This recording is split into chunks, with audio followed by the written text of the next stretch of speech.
Ano ba yan? Ang haba naman ng pila.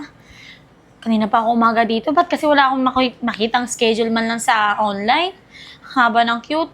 3 days na lang. Kailangan ko nang lumipad. Paano ako makakuha ng passport niyan? Saan ka po galing? Ay, sorry. Excuse me. Naglalakad kasi ako banda. Narinig ko na may nangangailangan ng tulong. Narinig ko may magfa-flight ng 3 days na lang kaso wala pa rin passport. Sino kaya yun? Ay, ako po. Ikaw! Kasi wala po ako makitang available slot para makapagkuha ng passport. Try ko nag-walk-in. Tignan niyo po, napakahaba ng pila. Baka naman kasi medyo tatanga-tanga ka, miss. Alam mo namang flight mo ng 3 days, ngayon ka palang kukuha ng passport, ano? Hindi po, biglaan lang din po eh. Hindi po talaga planado. Hindi ko expected na 3 days. May matatanggap na ako, kailangan ko na umalis. Sayang naman. Oo nga. Ay, nako. Yung pila na yan, hindi pa yan totoo. May isang ikot pa yan. Tapos pag nakarating ka na dun sa dulo, ang sasabihin sa'yo, cut off na sila. Hindi ka makakakuha ng passport. Cut off? Hala, magti-3 na. Oo nga no. Hala, paano po kaya yun?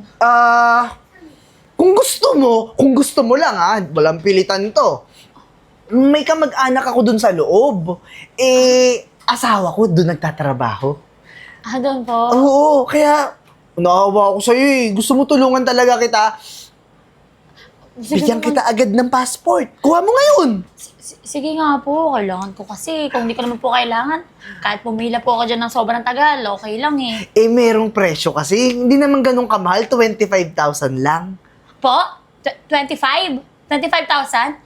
25,000? Di ba po asawa niya naman po nasa loob? Baka naman po pwede same rate lang po kung magkano. Ay, hindi. Walang same rate. Kung gusto mo lang naman, sabi ko, walang pilitan.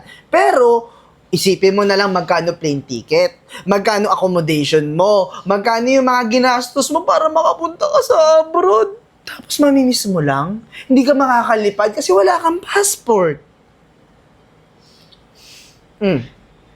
Pwede po ba installment? Installment? Sige. Pwede rin ba installment yung paglipad mo? Hindi po. Hindi. S- Wala kang cash. Alam ko na yan. Wala kang cash. Okay lang. Ready ako dyan. Sandali. I-scan mo lang to. Sige po. Generate. Okay. QR. 25K. Sige po. Please. Sure po makukuha ko na po. Makukuha mo. As in, Ora ngayon. mismo, iha. Bigyan mo lang ako mamaya ng isang ID. Tsaka gumilid tayo. Umalis tayo dito kasi baka may makakita sa akin, ha? Sige. Okay. Wag ka magpapahalata, Sige po. picturean na rin kita. Ayan yung ID mo, Okay tayo dyan, Okay tayo dyan. Tapos, number mo, 09. 0922-3545-6789. Okay. Iti-text ko sa'yo yung ako, papakilala. Bigay mo yung mga details na hihingiin ko. Agad, isend mo. Doon ka dumaan sa kabilang gilid, huwag ka magpahalata. Sige po.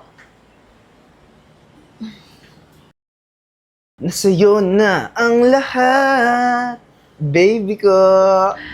Aga ko yata nakauwi ngayon. Anong ulam? Mamaya na yung ulam. Magkano? Ay! Ano? Nakapal to. Napagod nga ako magbilang Bukod ba dito sa hawak ko? Kumakapal din yung laman ng bangko ko. Ay, Uy, nako. baka 5,500 ka ngayong araw. Kupit ka agad 3,000. Huwag ka naman, alam ko, bilang ko yan, 8,500 yan. 8,500 ba? Kala Huwag ko mo di ako mo scammin. Papunta ka pa lang, nakabalik na ako, nakapagtupi, nakapaghugas, nakasampay na. So, magkano ba yung sa bank account mo?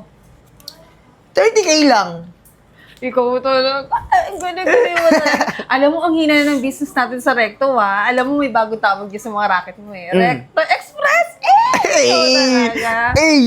Syempre, ako na yung pupunta sa kanila. Hindi na nila kailangan pumunta, kaya nga, kung may nangangailangan ng dokumento, i-rents mo. Ako, alam mo, kailangan ko kumain ng masarap na ulam ngayon, Ano man gusto mo kainin? Kahit ano, basta sinigang o kaya adobo. Alam mo, di pa rin ako makamove on dun sa babae, no? Ang dami pang tangang Pilipino ngayon. Tingnan mo, Sino bang magbabayad ng 25,000 para sa passport? 25,000? Ang tanga-tanga naman nun. Ayun nga. Hayaan mo na. Ako, wala na akong pakialam. Sa bagay. Akala niya pa ha? Oo. Sinabi ko may kamag-anak ako dun sa loob nung FFA. Yung kuha na ng passport, di ko nga alam tawag dun eh. Sabi Hulaan ko. Naniwala. Naniwala! Akala niya yung passport na hawak niya, totoo.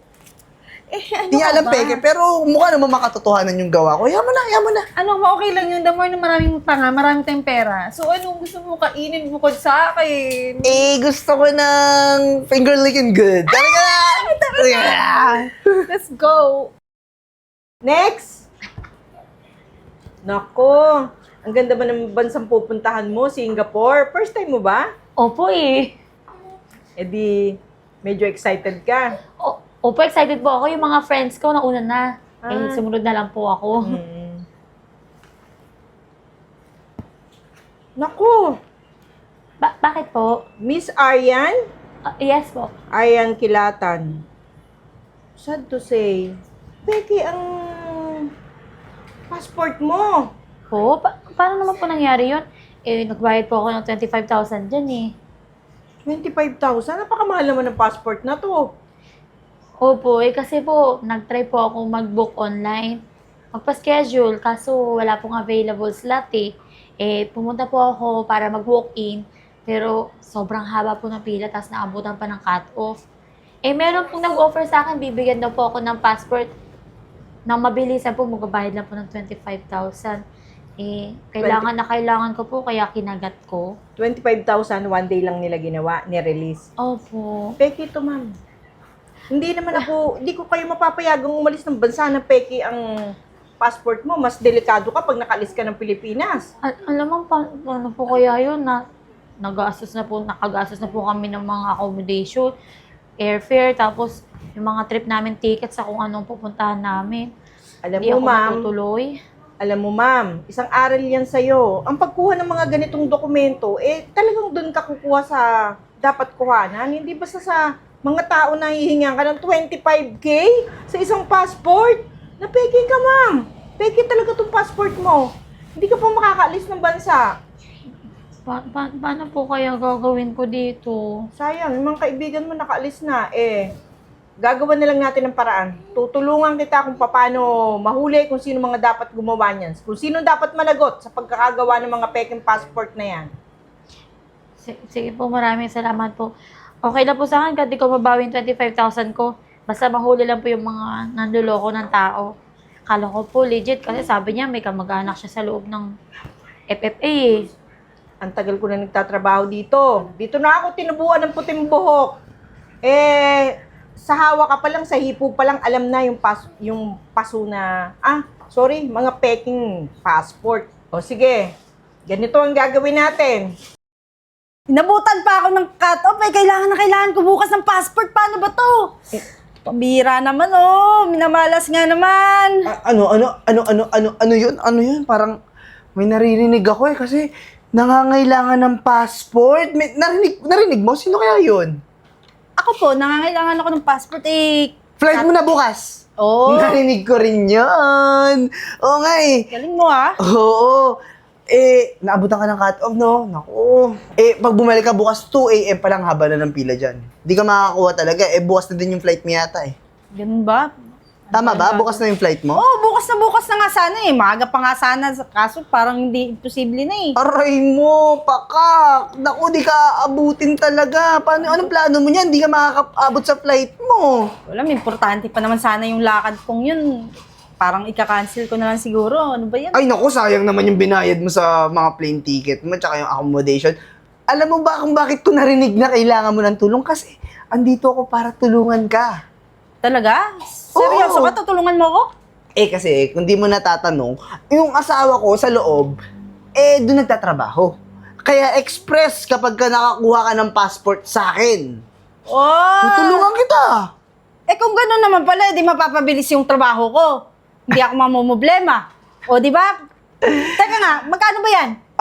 Mura lang. Magkano ba? 30,000. 30,000? Ang mahal naman 25K 25,000 lang yung alam ko.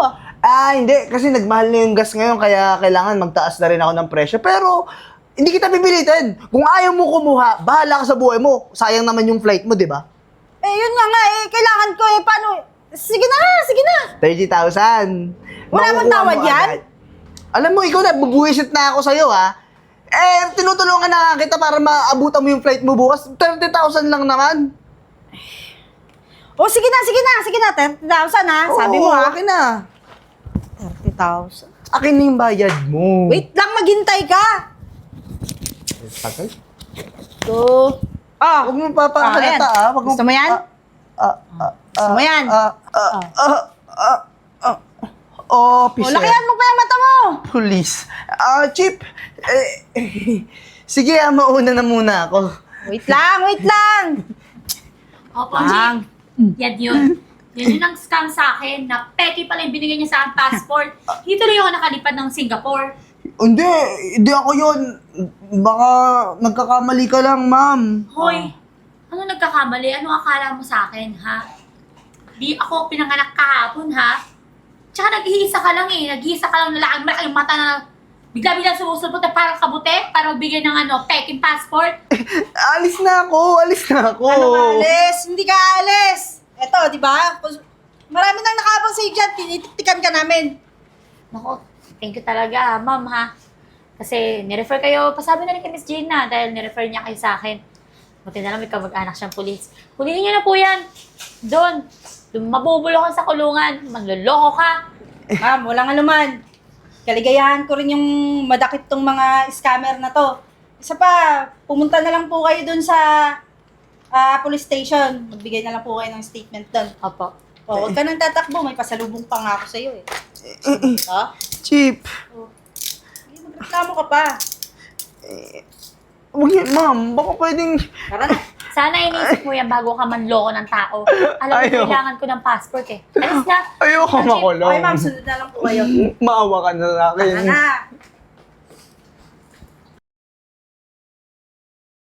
Tama-tama, gutom na ako. Walang yaka eh! Walang yaka! Walang yaka talaga! Kinanta mo pa ako? Tinanong ako alam naman di ako sumagot. Sabi ko, ikaw yung asawa ko. Hindi mo talaga ako mahal eh. Alam mo, nakaserial na ako dun sa atin. Ngayon, tin mo nga yung pagkain, tsaka magpalit nga tayo. Akin ang liit na lagayan ko. Kat, sorry na hindi ko naman kayang mabuhay nang di kita nakikita. Kaya okay na dito na lang tayo magsama. Sinama mo ako dito. Tara, tawarin mo na ako. Hindi kita mapapatawad. Walang yaka. Bibigyan ko na lang yung pagkain ko Hindi, sa'yo. akin na din to. Ikaw na kumain.